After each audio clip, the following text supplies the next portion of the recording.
Thank you, Shivani, and thank you all for being here today. It's really exciting to be here with you all and at the Persist Conference. And I'm Paloma Montes. I'm the Public Policy Lead at Blue Zones Project Riverside. And I want to just see a show of hands really quickly to see who's heard of Blue Zones before today. I'm so happy to hear that. So for those that might not have heard about it up until today, we have quite a bit of info to share with you about how our project came to be. But I once again just want to thank you for being with us today, and we'll get right into why Blue Zones is here doing this work for our community.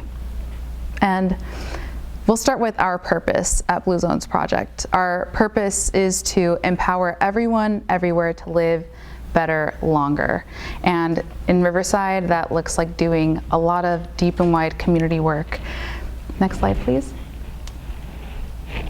That's our why, and to understand the why, we really have to understand the how. And our origin story started in the 90s with National Geographic and a team led by someone named Dan Buettner. And so through this National Geographic research, Dan and a team of researchers were able to go across the globe and see where there were longevity hotspots in other countries. And so they found quite a few, actually. And why are people living longer in these places, right? Those are the questions they were asking themselves. The first spot they found was Okinawa, Japan. And I want to also stray from saying found, right? They were doing research and creating community with folks in these areas, interviewing Okinawans to see what was contributing to their longevity. Next slide, please. Next, they traveled to Sardinia, Italy, where they did the same, and they found that there were many wonderful components to their longevity there, like hiking the mountain ranges with their livestock and drinking wine with family and unwinding after a long day. Next slide. Nearby there is Icaria, Greece. Next slide.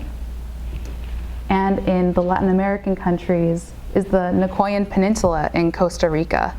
And finally, they realized that there was a blue zone here in the United States, in Loma Linda, California. So they mapped these places on a map with these blue dots, calling them blue zones. And of course, you know, why shouldn't we have that here, right? So they found that these countries, these places, had critical components that contributed to their longevity.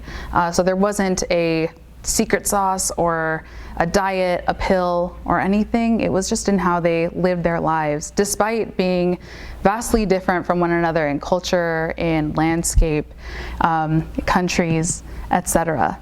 And so these components are called the Power 9. So these are the things that help them access that vitality, that longevity. Next slide, please. One of those is focused in how they're able to move their bodies. Remember, the Sardinians are tending to their livestock every day. The Okinawans are able to farm with their neighbors. Next slide. They eat wisely. They look at what goes into their body by growing food nearby and having a plant slant approach to their diet. They feed themselves high nutrient foods. Next slide.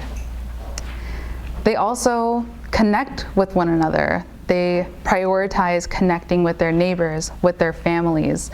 In places like Loma Linda and in Nicoya, they strongly prioritize their faith communities and their families, sometimes living in multi-generational households, making sure that they prioritize their loved ones first.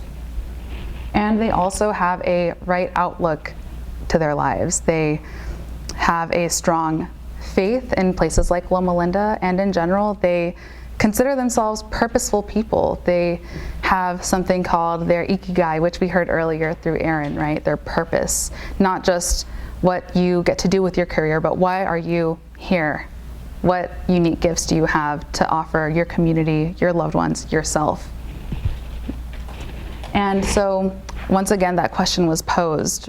If this is happening across the globe, why shouldn't it happen in the United States? And so through that long research project through National Geographic, Dan and others were able to bring that question here and say, we can definitely make the Power 9 accessible to our American neighbors.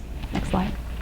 And they began that project across multiple cities in the United States, like Minnesota, the beach cities, Fort Worth, Texas, and even specifically in a healthcare system. And so much like the blue zones, the original blue zones, these areas look vastly different from one another, and yet they're able to implement priorities, policies, and new frameworks that helped address things like tobacco use in their communities, rates of obesity, diabetes, chronic illness, etc. Next slide. And that all came through focusing on what Blue Zones calls the life radius, where we spend most of our time day in and day out.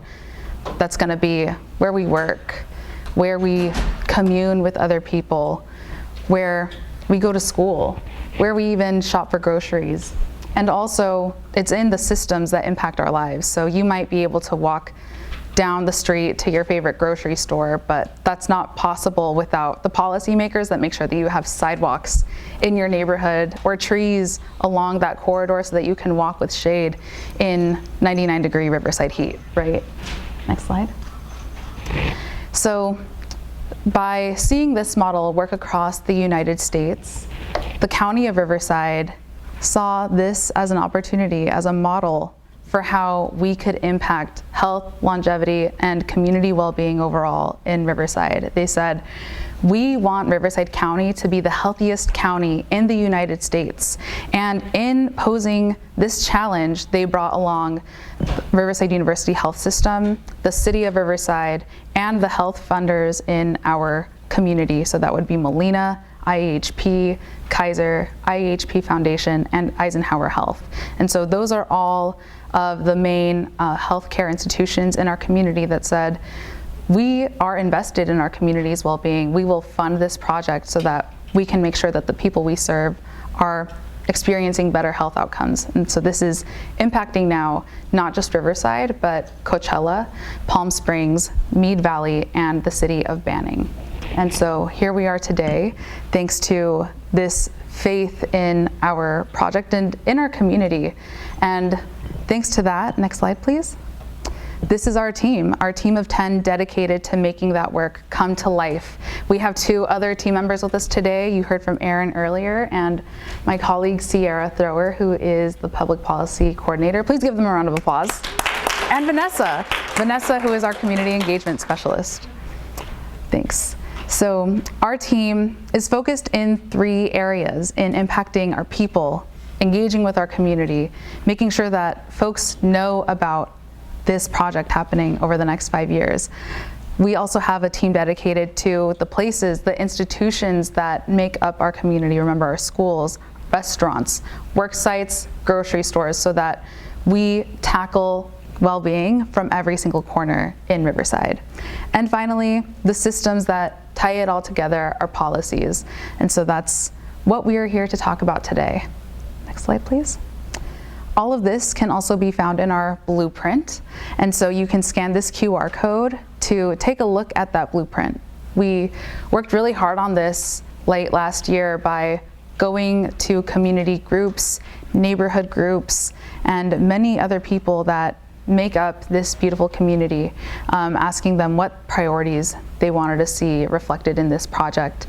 And so that's reflected in this blueprint. It's guided by a steering committee of stakeholders from around the community. So those are city managers, work site leaders, as well as healthcare professionals. Next slide, please. Once again, our people pillar, focused on community engagement, works on making sure that there are events where people can gather.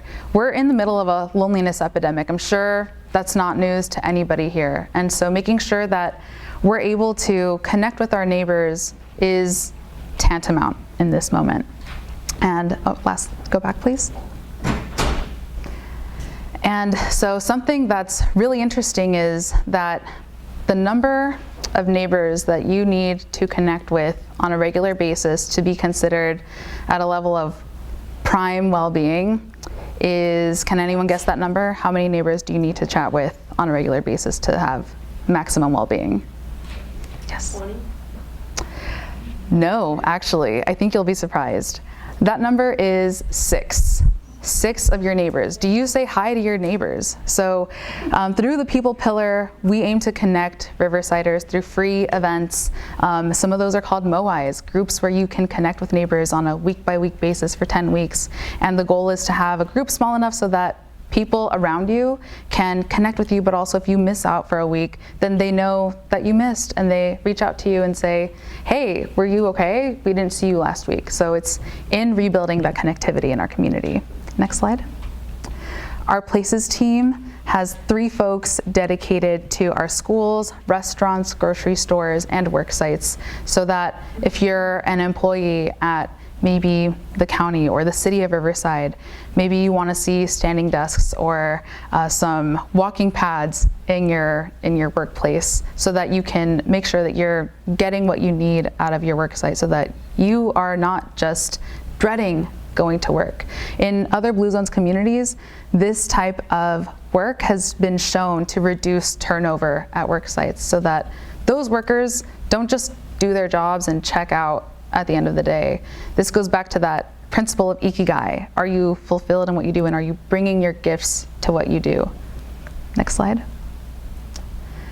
And finally, our policy pillar. We have 30 policies to work on over the next 5 years. And that's my favorite thing to mention first, because it's, yes, a big undertaking, but it's rooted in 4 different areas. And they are food systems, built environment, alcohol, and tobacco, looking at how people are able to access tobacco products in our communities.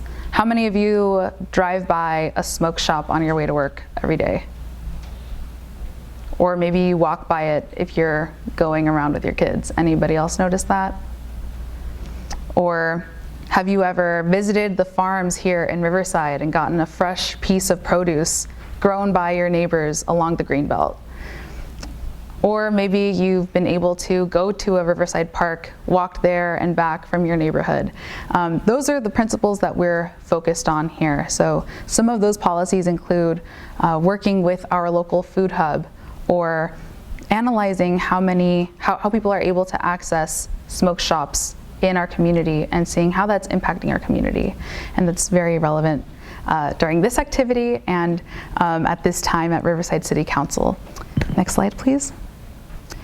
And so our work, our purpose is rooted in serving you all, and it means that we're constantly doing mini group projects with a bunch of people to complete those 30 policies. And you know, I think a lot of us may think that the final decision that gets made in passing those policies rests in somebody voting yes or no. And through this work, we know that we're working with many people day in and day out that make it happen. People behind the scenes that are doing amazing at that.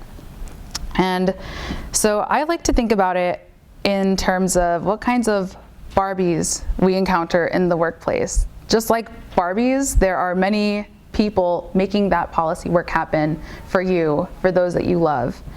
And so I want to ask you about a policy that you might want to influence, and think about what Barbie you might become, or what Barbie you might become in the realm of public policy to make that happen and to champion community advocacy. And so today, as you think about that, we are going to break you into groups where you'll focus on 3 different policies. Next slide, please. Oh yes, the Barbie slide. I got ahead of myself. No, you can leave it there. As you think about those Barbies that you might take form of, it could be a campaign manager Barbie, you could be a farmer Barbie, an urban planner Barbie on the far right there. You could be elected official Barbie, or community activist Barbie like Greta Thunberg. And so next slide, please. So we'll be dividing you into 3 groups where you can think about what Barbie you might be in public policy. And we'll hand out these little books where you can fill that out as well. as you connect with us about these 3 different policies that Blue Zones Project Riverside is working on. And so as you discuss this in your groups, we are asking you all, what Barbies might you encounter in that policy to make that happen?